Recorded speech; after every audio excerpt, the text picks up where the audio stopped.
তিনি কখনো উত্তাল ঢেউয়ে পানিপথ পাড়ি দিচ্ছেন, কখনো কাদামাখা সরু রাস্তায় হাঁটছেন সাইয়াংসায়, কখনো মিশে যাচ্ছেন সাধারণের মাঝে অসাধারণ হয়ে, আবার কখনো হয়ে উঠছেন অসহায় মায়ের আশ্রয়ে। অ্যাডভোকেট শিশির মোহাম্মদ মনির যেন দিরাইশালার লাখো মানুষের হৃদয়ের মণি, সুনামগঞ্জের তরুণরা যার নাম দিয়েছে ট্রেন্ডিং কাঁপানো শিশির মনির। কিন্তু কে এই শিশির মনির, যার জীবন এতটাই বৈচিত্র্যময়? একসময় তিনি ছিলেন ছাত্র শিবিরের সেক্রেটারি জেনারেল। 2009 সাল, যে সময়টায় তিনি ওই গুরুদায়িত্ব কাঁধে নিয়েছিলেন, সেটা ছিল শিবিরের জন্য ঘোরতর অন্ধকার সময়। চারদিকে তখন অজানা আতঙ্ক আর ভয়, শেখ হাসিনার জুলুম নির্যাতনের একেবারে শুরুর দিক। এরপর এই গুরুদায়িত্ব ছেড়ে নিজেকে জড়ান আইন পেশায়, যেখানে একের পর এক আলোচিত মামলার আইনজীবী হিসেবে দেশব্যাপী পরিচিতি পান। যুদ্ধ অপরাধের অভিযুক্ত নিজামী, সাইদ, কামরুজ্জামান, মীর কাশেম আরিল মিন্টুর পক্ষেও জোরালো ভূমিকা ছিল তার। ব্যারিস্টার আব্দুর রাজ্জাকের সাথে কাজ করেছেন নিবিড়ভাবে, এমনকি জামায়াত শিবিরের হাজারো নেতাকর্মীদের জন্য বিনা পয়সায় আইনি লড়াই করেছেন। শুধু তাই নয়, সাম্প্রতিক জুলাই গণঅভ্যুত্থানের প্রথম সারির অনেকের জেল মুক্তির আইনি লড়াইও ছিলেন শিশির মনির। তাদের মধ্যে রয়েছেন এখনকার উপদেষ্টা আসিফ মাহমুদ, নাগরিক পার্টির সদস্য সচিব আক্তার হোসেন, বিস্ময়করভাবে বিএনপির ভারপ্রাপ্ত চেয়ারম্যান তারেক রহমানের 21 আগস্ট এবং লুৎফুজ্জামান বাবরের 10 ট্রাক মামলারও অন্যতম আইনজীবী ছিলেন এই শিশির মনির। শোনা যায় তাদের খালাস পেতে প্রধান ভূমিকা তারই ছিল, যদিও বিএনপি, ছাত্রদল কিংবা এমনকি আক্তার, আসিফ কাদেররাও তার এই অবদান ভুলে গেছে। হয়তো এটাই স্বাভাবিক, কারণ তারা যেখানে মনে রাখেনি সেখানে বিএনপি মনে রাখার কথাও নয়। 5 আগস্টের পর শিশির মনির সবচেয়ে বেশি আলোচনায় আসেন ডাকসুর ভোটের সময়। যখন ভোট বন্ধ করে দেয়া হাইকোর্টের রায়ের মাত্র 1 ঘন্টার পাল্টে যায়, তখন সম্ভব হয়েছিল কেবল তার দূরদর্শী সিদ্ধান্ত দ্রুত আপিল করার কারণে। এরপর ঐকমত্য কমিশনে জামায়াতের হয়ে তার বলিষ্ঠ আইনি উচ্চারণ মুগ্ধ করেছে সকলকেই। টকশোগুলোতে উপস্থাপকদের কঠিন প্রশ্ন বানেও তার সহজ সাবলীল উত্তরে তিনি প্রশংসা কুড়িয়েছেন। জাতীয় রাজনীতির এই আলোচিত মুখ অলরাউন্ডার শিশির মনিরের স্থানীয় রাজনীতিতে পারফরমেন্স কেমন হবে? হিন্দু অধ্যুষিত সুনামগঞ্জের দিরাইশাল্লায় সেন বংশের ঘাঁটিতে কতটুকু পেরে উঠবেন জামায়াতের এই নেতা? সাম্প্রদায়িক প্রশ্ন উপেক্ষা করে জাতীয় সংসদের সদস্য কি হতে পারবেন তিনি? এই প্রশ্নের উত্তর খোঁজা জরুরি। শিশির মনির জামায়াতের জন্য এক টেস্ট কেস। ঠিক পিরোজপুরের মাওলানা দেলোয়ার হোসেন সাঈদী যেমন ছিলেন, দুজনের রাজনীতির প্রেক্ষাপট একই। পিরোজপুরের যে আসনে আল্লামা সাঈদী 1996 এবং 2001 সালে এমপি নির্বাচিত হয়েছিলেন, সেই আসনও ছিল হিন্দু অধ্যুষিত। সেখানে আওয়ামী লীগ ছিল জয় জয়কার, সুধাংশু শেখর হালদার ছিলেন অবিসংবাদিত নেতা। জামায়াত কৌশলে প্রার্থী করে মাওলানা সাঈদীকে, আর তার জনপ্রিয়তা এতটাই ছিল যে নৌকার সুধাংশু শেখের হালদার বিপুল ভোটে হেরে যান। সে সময় হিন্দুদের বিশাল একটি অংশের ভোট পড়েছিল দাঁড়িপাল্লার বাক্সে। এবার শিশির মনির এমন এক জায়গায় নমিনেশন পেয়েছেন যেখানে সাদা চোখে নির্বাচন করা খুবই কঠিন। হাওড়া বিধৌত দিরাই ও সাল্লা ইসলামপন্থী রাজনীতির জন্য এক জটিল আসন। স্বাধীনতার পর থেকে ঐতিহাসিকভাবে এই আসনে কেবল সুরঞ্জিত সেনগুপ্ত এর পরিবার 8 বার জয়ী হয়েছেন।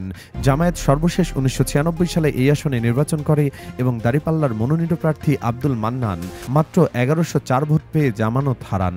আসন্ন সংসদ নির্বাচনে এই কঠিন এলাকার শিশির মনির নির্বাচন করবেন। ভয়ডর থেকে অনেকেই তাকে ঢাকার কোনো একটি আসনে ইলেকশন করার পরামর্শ দিল। জামায়াত যেন এক বিশাল বাজি ধরেছে, আর শিশির মনির সেই বাজির ঘোড়া। নমিনেশন কনফার্ম হওয়ার পর তিনি অবিরাম ছুটে চলেছেন দিরাই ও সাল্লার মাটিতে। উচ্চ আদালতের সিনিয়র আইনজীবী শিশির মনির তার শত ব্যস্ততার মাঝেও প্রতি বৃহস্পতিবার তার নির্বাচনী এলাকায় চলে যাচ্ছেন।